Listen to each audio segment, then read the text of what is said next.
नमस्कार दर्शकों, स्वागत करता हूं एक बार फिर आपका आपके अपने चैनल पे सनातन प्रचार। चलिए शुरू करते हैं आज का वीडियो। आदिकवि वाल्मीकि का जीवन परिचय। वाल्मीकि संस्कृत रामायण के प्रसिद्ध रचयिता हैं, जो आदिकवि के रूप में प्रसिद्ध हैं। उन्होंने संस्कृत में रामायण की रचना की। महर्षि वाल्मीकि द्वारा रची रामायण वाल्मीकि रामायण कहलाई। रामायण एक महाकाव्य है जो कि राम के जीवन के माध्यम से हमें जीवन के सत्य व कर्तव्य से परिचित करवाता है। आदिकवि शब्द आदि और कवि के मेल से बना है। आदि का अर्थ होता है प्रथम और कवि का अर्थ होता है काव्य का रचयिता। वाल्मीकि ने संस्कृत के प्रथम महाकाव्य की रचना की थी, जो रामायण के नाम से प्रसिद्ध है। प्रथम संस्कृत महाकाव्य की रचना करने के कारण वाल्मीकि आदिकवि कहलाए। वाल्मीकि आदिकवि थे। रामायण में भगवान वाल्मीकि ने 24,000 श्लोकों में श्री राम उपाख्यान रामायण लिखी। ऐसा वर्णन है कि एक बार वाल्मीकि क्रौंच पक्षी के एक जोड़े को निहार रहे थे। वह जोड़ा प्रेमालाप में लीन था। तभी उन्होंने देखा कि बहेलिये ने प्रेममग्न क्रौंच सारस पक्षी के जोड़े में से नर पक्षी का वध कर दिया। इस पर मादा पक्षी विलाप करने लगी। उसके विलाप को सुनकर वाल्मीकि की करुणा जाग उठी और द्रवित अवस्था में उनके मुख से स्वतः ही यह श्लोक फूट पड़ा। मां निषाद प्रतिष्ठा त्वंगमः शाश्वतीयः समाः यत्क्रौंच मिथुनादे कर्ण वधीयः काम मोहितम। अर्थ, हे दुष्ट, तुमने प्रेम में मग्न क्रौंच पक्षी को मारा है। जा, तुझे कभी भी प्रतिष्ठा की प्राप्ति नहीं हो पाएगी और तुझे भी वियोग झेलना पड़ेगा।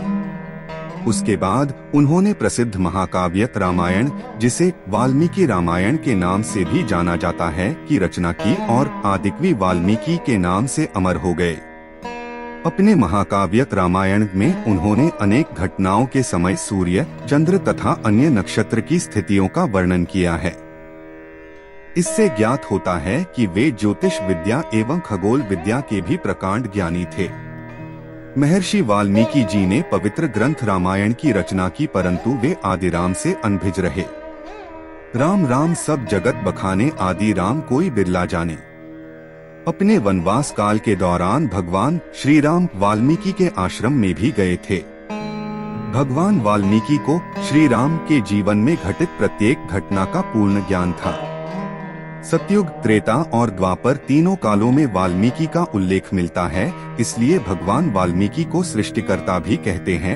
रामचरितमानस के अनुसार जब श्री राम वाल्मीकि आश्रम आए थे तो आदिकवि वाल्मीकि के चरणों में दंडवत प्रणाम करने के लिए वे जमीन पर डंडे की भांति लेट गए थे और उनके मुख से निकला था, तुम त्रिकालदर्शी मुनिनाथा, विश्व बदर जिमि तुमरे हाथा। अर्थात आप तीनों लोकों को जानने वाले स्वयं प्रभु हैं। ये संसार आपके हाथ में एक बैर के समान प्रतीत होता है। महाभारत काल में भी वाल्मीकि का वर्णन मिलता है। जब पांडव कौरवों से युद्ध जीत जाते हैं तो द्रौपदी यज्ञ रखती है, जिसके सफल होने के लिए शंख का बजना जरूरी था, परंतु कृष्ण सहित सभी द्वारा प्रयास करने पर भी यज्ञ सफल नहीं होता, तो कृष्ण के कहने पर सभी वाल्मीकि से प्रार्थना करते हैं। जब वाल्मीकि वहां प्रकट होते हैं तो शंख खुद बज उठता है और द्रौपदी का यज्ञ संपूर्ण हो जाता है। इस घटना को कबीर ने भी स्पष्ट किया है। सुपच रूप धार सतगुरु आए, पांडवों के यज्ञ में शंख बजाए। रामायण संस्कृत रामायणम मतलब राम और आयनम शाब्दिक अर्थ राम की जीवन यात्रा वाल्मीकि द्वारा रचित संस्कृत महाकाव्य है, जिसमें श्री राम की गाथा है।